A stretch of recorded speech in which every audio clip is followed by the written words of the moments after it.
দলবদলু BJP প্রার্থী মানস ঘোষের বড় চিন্তা দলীয় কর্মীরাই।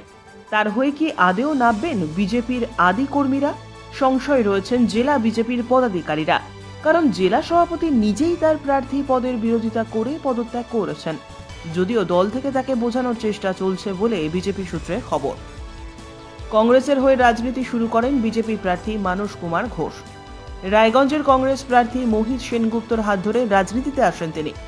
কংগ্রেসের ভাটা দেখতে পেয়েই দলবদল করতে কোনো রকম ভুল করেননি মানসবাবু। চলে আসেন তৃণমূলে।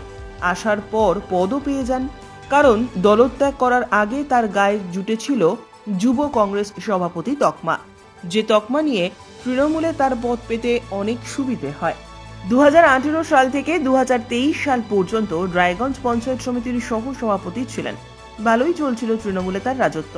এর মধ্যেই দলবদল করে রায়গঞ্জের রাজনীতিতে চলে আসেন কৃষ্ণ কল্যাণী তৃণমূলে আসতেই মানস ঘোষের সঙ্গে শুরু হয় তার বিরোধিতা।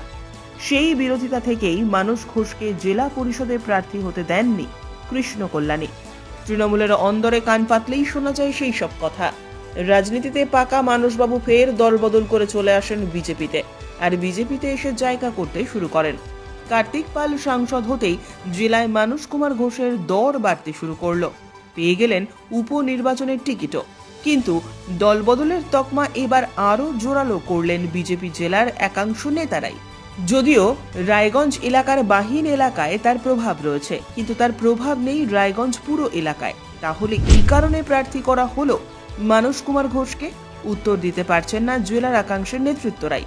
যদিও জেলার একাংশ নেতারা বলে যাচ্ছেন দল প্রার্থী করেছে, আমরা দলের হয়ে লড়াই করব।